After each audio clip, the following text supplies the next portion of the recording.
Welcome to Honor of King! At welcome din sa page ko mga tol, no. Ayun, kung di ka pa naka-follow or subscribe sa page natin, please follow nyo na ako, no. Malaking bagay yan, yung pag-follow nyo, pag-comment nyo, panonood nyo ng video araw-araw. Malaking bagay po yan, no. So eto, pag-usapan natin ngayong araw yung pagiging toxic ng mga games. Wow, bro.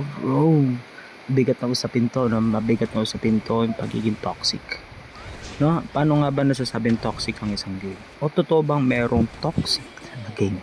So recently, no, nung naglalaro akong HOK, syempre, lumalabas lagi sa newsfeed natin yung mga content creators na lumilipat galing sa isang laro papunta dito sa HOK. And sad to say, no, marami akong nakikita nababash na players, nababash na streamers, nababash na content creators, nababash na mga pro players na naglalaro nito, no.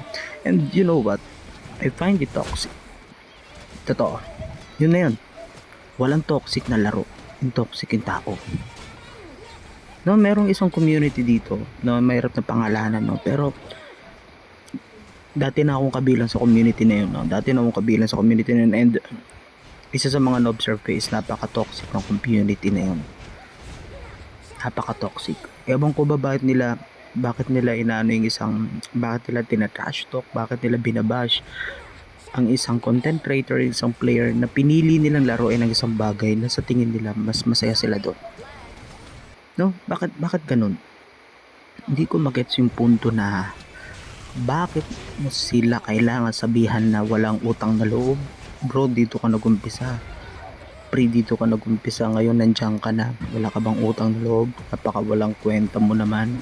Ba yung ganun?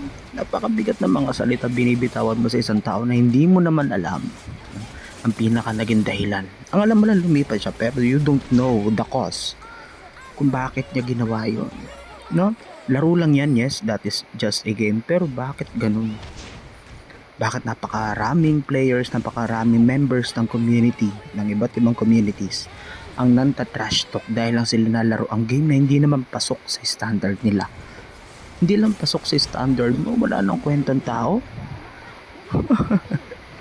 How ironic na yung karamihan sa mga nagsasabing ganun. Sila pa yung mga low points sa linalaro nila. So, spread lang tayo ng positivity. Nabubulol na ako, no? Spread lang tayo ng positivity. Spread lang. Don't hate them. Just accept the fact na linalaro nila yon and they love what they are doing right now. No? Enjoy lang tayo, please. Let's love one another. Thank you. Yun lang, no? Mag-enjoy lang tayo.